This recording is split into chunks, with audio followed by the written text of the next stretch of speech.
right, we made it. We made it. We got Minaz, and I don't want to cut into any more of his time, so I will just bow out here. Minaz, he's a co-founder of Battery Low and Sleepy Penguin, fundraising hacks for your indie game business. Well, thank you and lovely to see you people. I guess we're late, but actually, the most of the times the funny thing about money is people always say that it never arrives when you actually need it. It arrives eventually, but most of the time it arrives when you like probably a bit later than when you actually needed it. But anyways, you do need money to make games, and you do need to talk about it. So today's session is definitely about fundraising. It's all about fundraising, to be honest, and it's about the hacks that, well, I have experienced and myself, and also I have seen other people experience around me or people I know. So yeah, who am I? So as your host said here, so I'm the co-founder of Bachelor Interactive, and also we have another studio focused on our own IP, which is called Sleepy Penguin Studios. Bachelor Interactive is basically a service company, so we offer services, different kind of services in game development and software development. But Sleepy Penguin is solely focused on their own IP of making games. And also, I do have a book. It's on Amazon. It's called literally How to Make a Game. So yeah, if you are a beginner level developer and want to advance to the intermediate level, I guess. So it's for you. So yeah, I told you about Bachelor Interactive. So we started back in 2015 in Bangladesh, and the past 9 years we have been here and working across the globe from Bangladesh. And Sleepy Penguin Studios, as I said, is our own indie game dev studio, which focuses on making strategy games. All right. So in this part, so there's a video. I hope you guys can see it. I'm just gonna mute the sound. So this is a trailer video of a game. It's called Topic, and it's definitely an indie game, as you can guess. And the graphics is, as you can see, it's a PS1 style graphic. And the guy who was behind this game, it was a very um, small team project, definitely. But the guy who was behind it had probably seen the worst side of the coin while making it. So he got financial trouble. He got into financial trouble, which many of us usually do while making games. And he got into health trouble, and it was a chronic disease. And he also got trouble with his health insurance and all of the things. So his life was made into a nightmare uh, while he was building this game. And eventually it paid off. Fortunately, it paid off. But he actually has seen it all while making this game. And this game actually has won awards as well. And it's a little $5 experience, and which was very good. And you can still try it. But the guy who was behind it, so he had to go through a lot while making it. So, and when we say that, here's some stats for you. So as you know, like we all like in Sleepy Penguin as well, we are focusing on releasing our game in Steam primarily. So a median indie game now makes like less than $4,000 on Steam. So excuse me. So that's probably not a stat that is you'll see in your investor pitch decks. So, but yeah, probably in this session, because we are going to talk about the truths, all of it today. And before you ask about the darkness alongside me, it's not about the ambience that I'm trying to create while making this session. It's about a sudden power cut, which the reason is unknown to me. Probably something with the building's electricity circuit or something like that. We've had one of these issues in the recent past. So more depressing stats for you. So only 3% of the indie developers make more than $1 million in like the current scenario. So so these are not like very inspiring stats, right? So I'm not saying that we should not make indie game. I make indie game myself. I'm a part of like a big team, a small team with big hearts who make indie games. So yeah, but we know what we are signing up for. That's what I'm trying to tell you. So it's not easy, and all of us know it. But it's just a lot of work, and sometimes it's very challenging. And it's always better if you know these things before you jump into it, or before you jump into action. Because if you know that something is coming in your way, so you can be a bit more prepared than if it hits you by surprise. So yeah, you know what I'm talking about. But every cloud has a silver lining.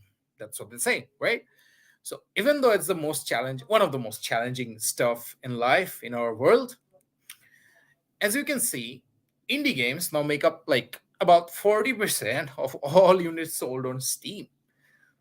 Yes, you can use that slide on your investor pitch deck or probably in your publisher pitch deck. So yeah, I mean, the publishers know it, but probably your investors might want to know these things. So these are like definitely good numbers that can help you like feel optimistic about it. At the same time, like you have to know what these numbers mean for you, right? So as you can see in this particular slide, so you have to uh, like you can categorize yourself in one of these probably 5 or 6 categories in here. So you can be a learner which earns like more than 1K for his games, and definitely, as you can guess, most of the developers fall into that bracket. But there are definitely some success stories which earn more than $1 million while making indie games. Probably the number is probably the like tiniest 2%, as I said. But still, if you combine it all, so together we are stronger, right? So it's still like 40% of all in sold on Steam. So it's not a small thing. The community, the world of indie game developers, the community, and um, the world that we live in is not small. So we are a big unit altogether, and with proper hacks and proper approaches, you can mitigate many of the risks, if not most, to be in that 3% or even like in the full timer bracket, like 7%. So that probably could be your target, maybe. Anyway, so the idea is, of course, enough of the depressing talks. We're going to talk about the realities and also the dreams right now. So yeah, keep trying, keep at it, like keep making your games. And while you do that, and before you do that, so let's talk about the one of the most one of the most difficult hurdles for indie teams, that is the funding and also the jumping off Mario, right? And although I said no more depressing stuff, but you should know that about 70% indie games don't make it due to the lack of funds. Now, when I say that lack of funds, it means 2 things. One is the failure to accumulate the fund that necessary, of course. I mean, that's dumb, right? That is what I meant. No, there's something else to it. That is not the only thing that I meant. Yes, most of the times it's just the lack of funds, but also there's a hidden fact is most of the time we misjudge what amount of funds we need to make a game. So let's say you need $50,000 to roll the first version, beta version of your game. And if you miscalculate it, if you have a like big margin of error in your judgment, in your calculation, in your estimation, so probably you might end up making 20% of what you wanted to make and burning out all the money. And trust me, that is the most common scenario everywhere. So estimation is important. And when you have game over in most of the games, apart from roguelikes, so you can have your save games, of course, and you can start in video games, right? But the problem with many of the indie game studios is like if you hit a wall, many of the studios don't usually come back from it. And I know a lot of individuals who have been in this business of making games, making indie games, and who has hit many walls and or probably a wall, but they hit it so hard that they cannot get back up from it. So they end up either quitting the game industry or like most of the times they quit the game industry and just shift to something that they are not passionate about, or like sometimes they are lucky enough to try again, to just have another go. So know what category you fall into, right? So that is like know thyself. That is the first thing that I should tell you, maybe. So if you are done with self-evaluating, then it's time probably to look into like the sources, like no others, where can you get your funding. So first of all, always we have to start with bootstrapping. Everybody probably starts with bootstrapping. We co-founded Battery Interactive with only like $25. Like that was the initial investment. So it started with that, but it doesn't mean it will end with that. So, but you have to scrap like whatever you have, and you can start with scraping stuff, definitely. But that's not the end of the world, and you should scale. But you have to invest. One thing I tell all the people, not only in the game industry but also in our industry, is that if you want to own something, if you want to make something for yourself, of yourself, so you should first invest in it yourself, even if it's $1. Invest what you can, whatever the amount it is. Because if you do not invest in something that you believe in, you're telling people that you are believing in, then it really doesn't make sense for somebody else to come in and invest in that. Yes, probably they will invest 100 times, probably 1,000 times more than you. But still, if you invest zero, 1,000 times zero is zero. So yeah, invest, first of all. And so as I was saying, so it has a lot to do with motivation as well. When you're spending your own money, so the motivation goes like it skyrockets. So whatever the amount it is, just invest. Of course, get started. Do not wait for an angel investor to show up or your friends and family to show up before like you put in your own money. So whether it's $25 or $250 or $2,500 or $250 million, just start investing. And also, like, then comes like when you are leading from the front, you are steering the ship. Like, think of yourself as the Jack Sparrow, or probably not the best example, probably like sailing the ship in Assassin's Creed 4 maybe. So Black Flag. So think of yourself as the captain of the ship, and if you want to have the complete confidence of other people to join your crew, so you need to set the example by leading from the front, right? So jumpstart the process by yourself, and then you can talk about other people and other resources.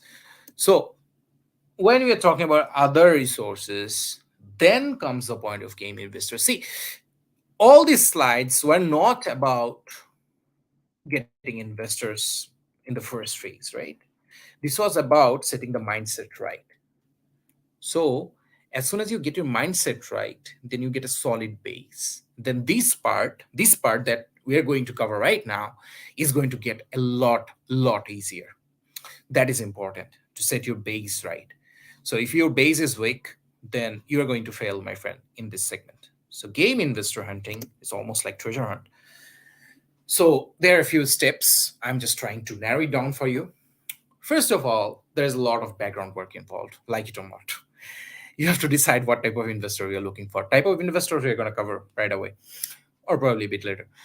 And then you have to see, like, when you have your, like, after this step is done, like you have decided what sort of investor you're looking for, then you have a list of probable investors, and then you have to judge, you have to see, you have to research what are the previous investment patterns of these guys, right? And then number 3 is watching out for the red flags.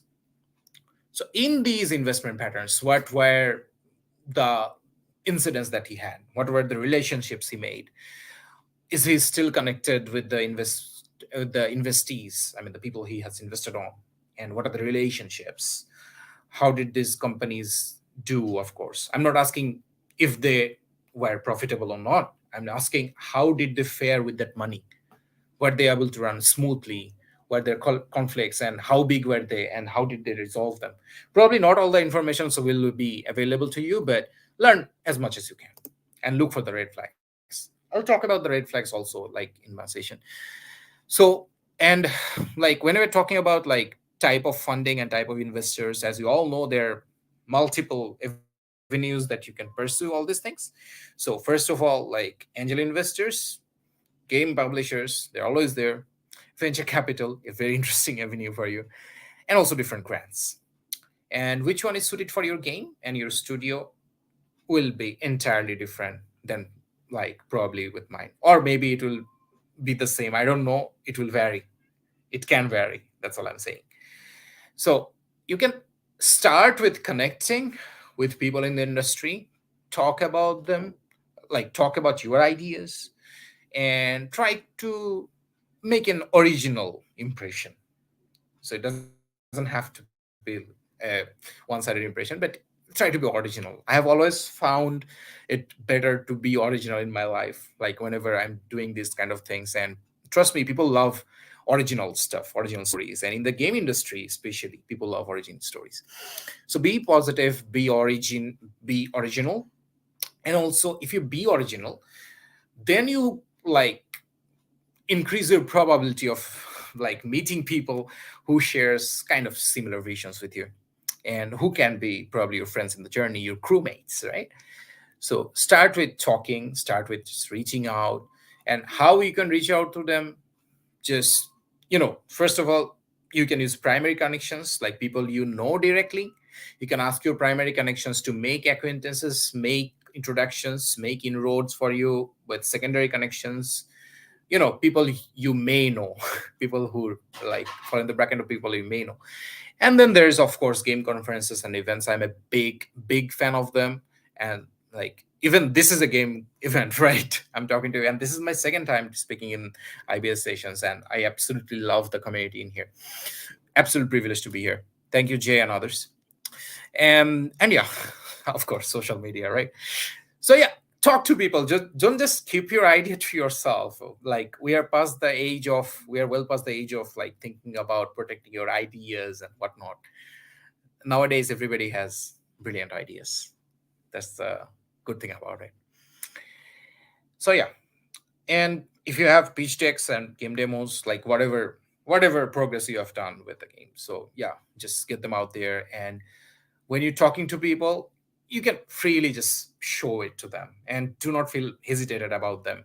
Just talk to them. You can say, hey, I have just made the first iteration, or it's not even like pre-beta session, it's not even a pre-beta version, but would you love to test it? I have done the mechanics like of movement, and I think it's really cool. But the rest of the world is like, it's not done yet. If somebody says that he's interested, genuinely interested to see this, then let them try it out. I mean, there's no harm, right? He's not going to judge you based on the progress you have made in the last 1 month, 2 months, or 6 months. I mean, those questions come up later. But what I'm trying to say is, be original. If you're excited about your game, which you should be if you're in this business, do not hide it. Do not hide it. Just show everything. So when you're pitching, that is a very crucial element. And also, you have to study your audience. So one thing that have personally had success about when I was pitching my game to people who might be interested to partner up with us. So like, I did try to know them before I pitched properly. I tried to know which games they play, which things they love, and I honestly found many similarities. And when you know that you have some common elements to discuss, then the conversation turns into a gossip, or just a friendly fireside chat, maybe, or maybe just a friendly gossip, you know. So it turns into a conversation. It's not a pitch anymore. And if you can turn it to a conversation, then your odds will skyrocket. Trust me.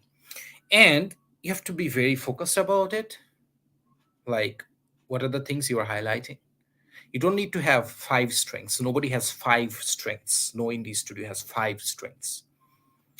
You should have probably one or maybe two max. And you should focus on that when you're pitching. And be very specific on what you are expecting from a potential partner. Because otherwise it's you should not leave them stranded in Fantasy Island while they're just guessing what you want to say. And whether you are a one-man people or a team, just show your strength with your past professional experience. So many of you ask that, okay, I have not released any game myself before, but I have worked on separate titles, or I have worked on a few projects that went live. So just focus on those things. Focus on your original strengths. You do not need to fabricate items or borrow items from somebody else. You should not do that. So if you have a team, you can frankly, just be transparent about it. Just tell the potential partner that you're pitching that, hey, I have 5 people in my team. Two of them came from this company, or they had these indie studio and they made this, they did that, and now we are here because. Just tell the original story and showcase your strength from your past professional experience, and uh, it gives an immense boost to your pitch. And I cannot stretch this the importance of this like any farther. Like, you have to have a solid budget and schedule as well. Like, it really helps. I mean, to some of the investors at least, it's not about the judgment. I mean, they will not go into debate with you regarding how much should you spend on month 3 when they are not even like in your cap table anymore yet. But if you have these things, that will mean that you have thought about these things. That will mean that you are a guy who loves to be ready in the face of a cyclone, in the face of a tornado. And trust me, many of the investors, they just want this thing, that you want to be like, they want somebody who can get ready when they have like, you know apocalypse, just like I'm having on right now, a power cut. So um and when you're putting in these numbers, in any off chance, probably they will not look into these numbers, but in any off chance that they just skim through those things, they can ask about probably 1 or 2 numbers just out of curiosity. So it will be good if you can give them a solid answer. The funny thing about this thing is, people, the investors or somebody that you're pitching to, they don't usually like go through the whole thing like when you're pitching, but they just listen to it, just for that they can ask you a question, and they want to see what your answer is, and from your answer they judge. So be ready with your answers. That's what I'm saying. So, and also, like, you have to have provision for things going wrong. What if they say this, what if they say that? You have to know your own strength and weakness in your pitch. So do your homework, do it well, and this is important. And yes, it may feel like, if sometimes it just happens that you connect very well with an investor or somebody you are pitching to, and but what happens is, like, sometimes it's just some things go wrong, right? And sometimes they just say that, okay, we're clicking, and yes, I'll be part of it, but eventually some things go wrong. So you have to be ready for those things.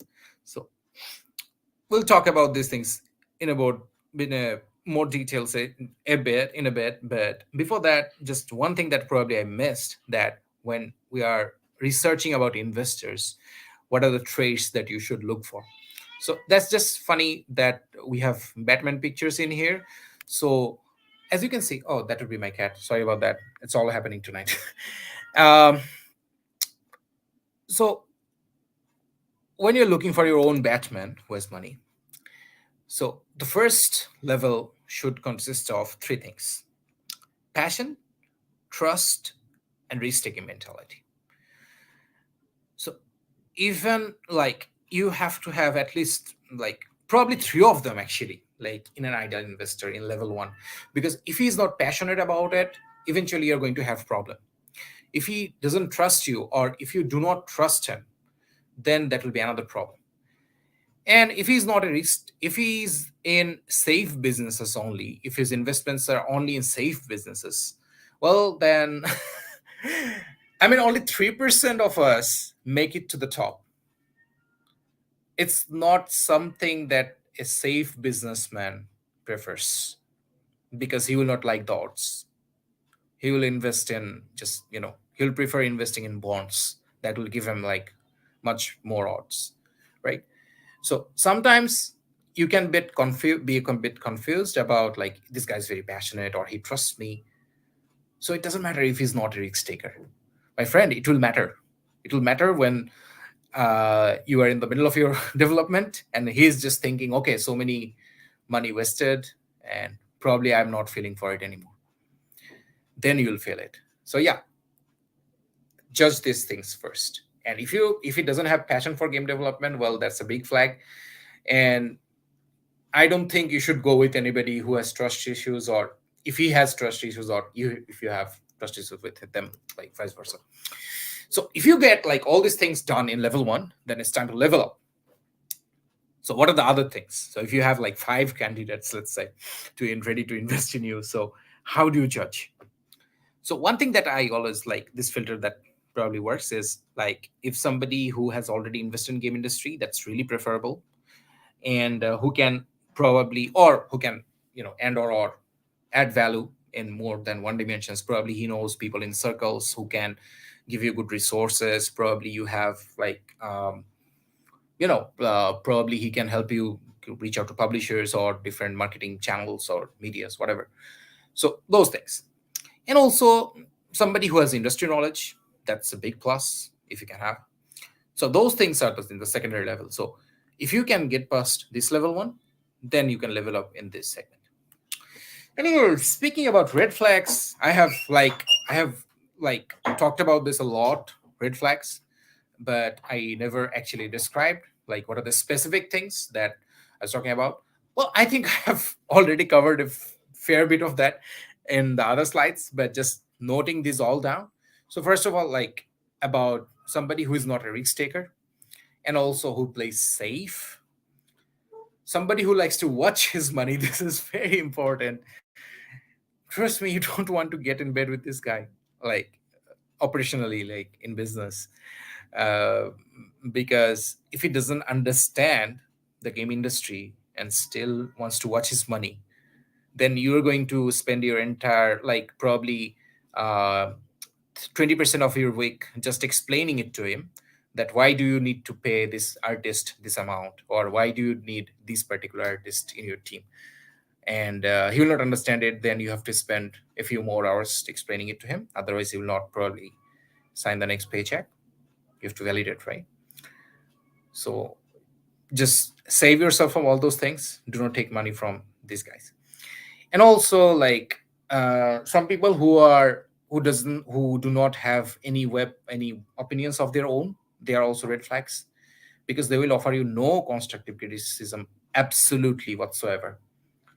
And when you are having an investor or having a partner who is financially backing you and helping you out with other things, so you can have your expectation about having some constructive criticism, because at the end of the day, he is your partner as well. So yeah, it's a big plus to have them. And if somebody who doesn't have any of those things, well, these are red flags. So yeah, one thing that I cannot stretch enough, that you should not look for investors who only approve of short shots. They should invest in bonds again, or gold maybe, or land, not in indie game business. And also, one another thing which is very important is, do not set your hopes high on verbal commitment. So there might always be verbal commitments. Hey, I like your ideas. I'm in love with the concept. I want to see this game in the making. I want to play it. So yeah, we'll do it. You have my commitment. That's very good. That's like a fairy tale, of course. But why don't we get the paperwork done then? It's important. Paperwork is important. Do not just do everything on verbal commitment. Just get those term sheets ready. These are boring stuff, I know. If you don't want to do it yourself, then fine, just get somebody else to do it. Like it's sometimes like, with proper research you can find affordable options, definitely, or just give it to like somebody else who is like your partner or team member. Just get it done. I mean, these things are important, trust me. And another thing is like, this goes beyond saying communication. Be communicative, keep people in the loop, like don't ghost your investors, never. Like be communicative and stuff. Be upfront about the problems you're facing, the problems you might face in the future. Keep your documents updated, like not only for your investors or your backers, but also yourself as well, so that you can validate what your initial plan was, whether things are going according to plan, or whether the plan has vanished. So yeah, and also check your milestones on regular intervals, like probably not daily, but like set some milestones in regular intervals. Create a routine and be truthful to your partners and transparent. So enough about like angel investors and other investors. So let's talk about something else a bit, like some other sources like crowdfunding. So crowdfunding is definitely like one of the options that you can try, and many of the indie game developers like try out these options. So this definitely start with the private circle. um, so one of the like category of people is basically like who will help you out, but like will not be disappointed with the truth. So that's one category. And like another thing is like when you're raising for the private circle, like your friends and family, so they will probably not be the industry experts. So they will probably, oh, the power is back. Good grief. Almost when my talk time is almost over. Anyways, so yeah.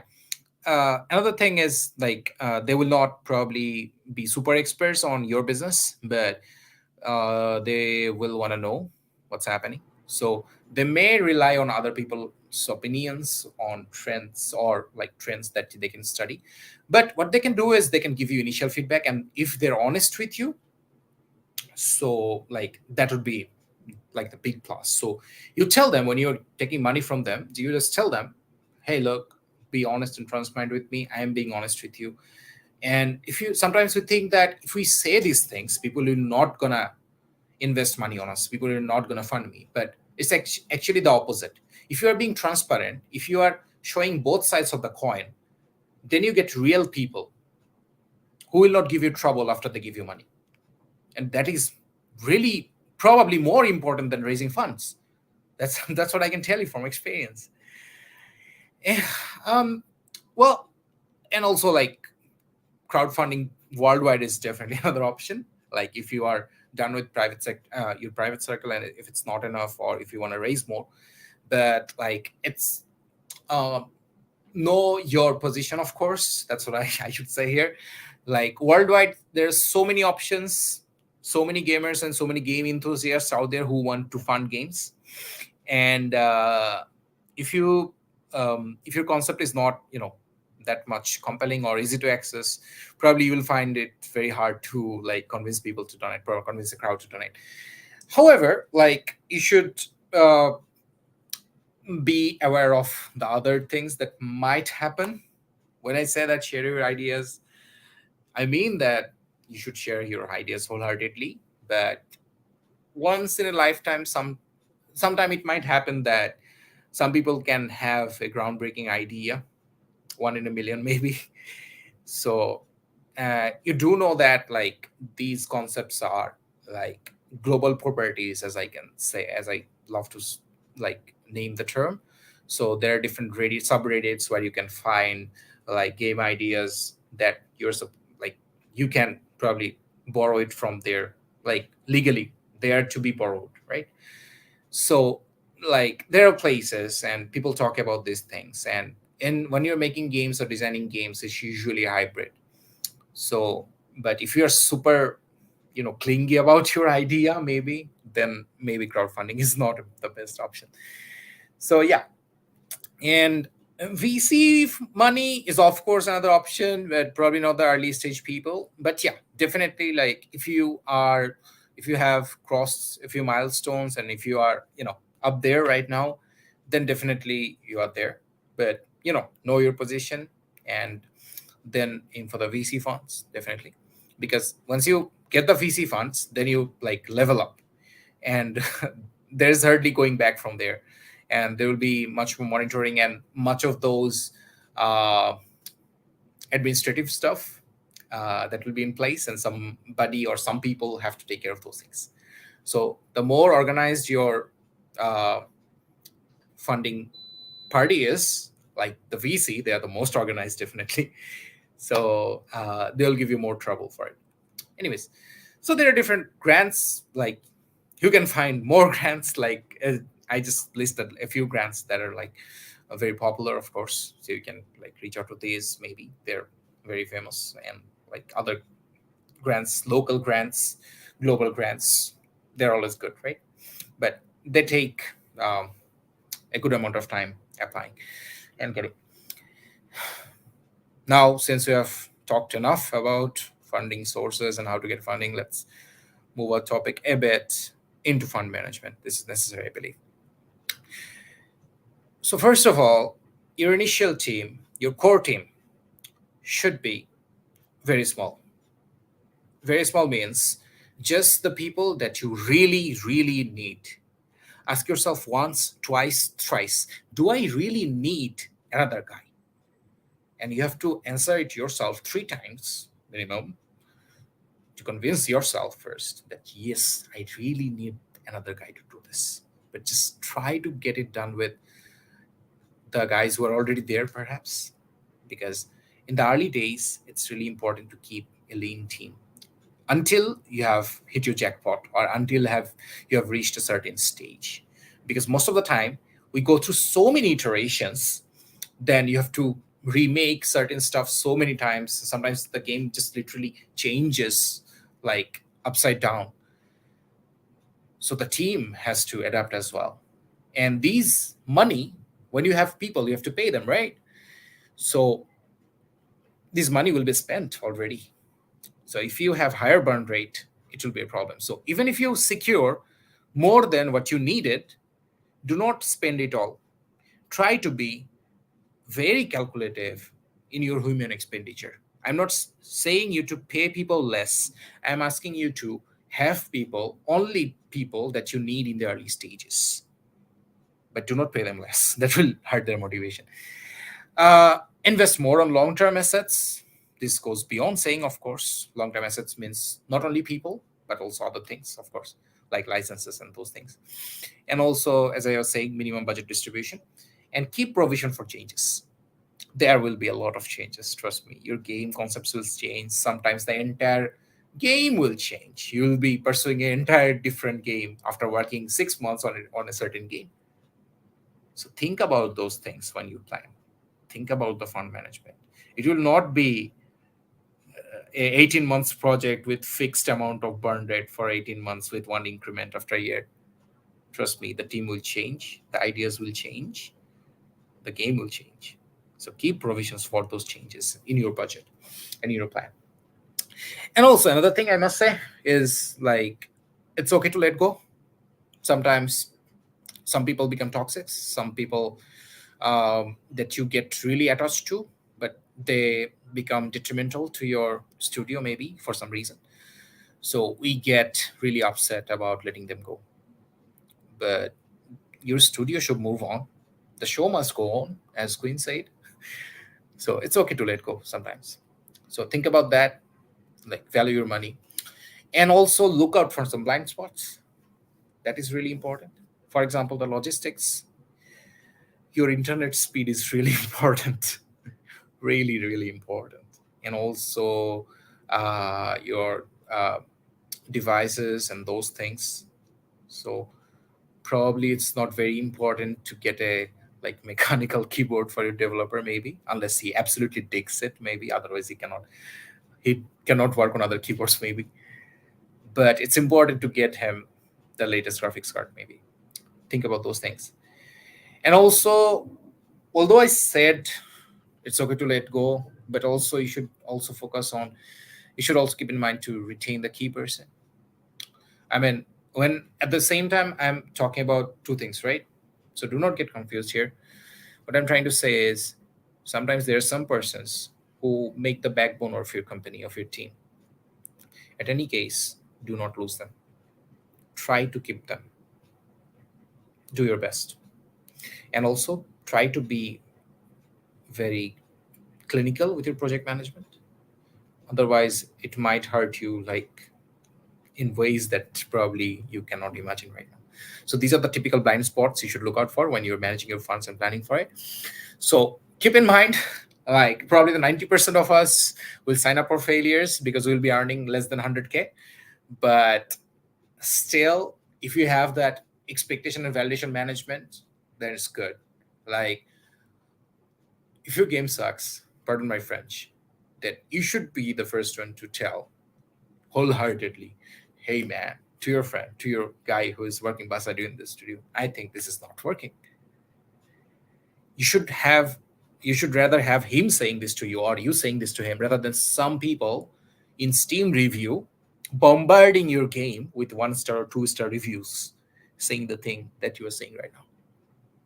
So have your expectation and validation management on point. That will save you. That will give you 3 more chances, 5 more chances, 10 more chances to have a go at it. And sometimes probably that's all you need. I mean, Rovio, like that happened for Rovio. I mean, 52 games, no success, and then Angry Birds, boom. So can happen to the best of us, I guess. So be a phoenix. And at the end of the day, make sure that you have what it takes to be a phoenix. You can bounce back from failures. Although we sign up for failures initially, but it's important that we can bounce back. You can make another game. You can make game again. Do not burn yourself in a way that this is your first and last, or this is your last endeavor into game industry. And I would hate to see another friend just leave the industry because it is hard, because it is a fire show. So be persistent. And if you're a persistent guy or girl or somebody else, then you'll see me like definitely in this any of the items in here when we're talking about games or life. This is good stuff. This is amazing stuff. And since that we had the tech issues, it's going to cut you a little bit short, but that's okay because we have in our Discord, if you guys are not in our Discord, discord.gg/indiegamebusiness, there is something called post-session chat and post-session hangout. So if you want to hang out there, has for a little bit afterwards, can you do that? All right. Well, let's Definitely. all right.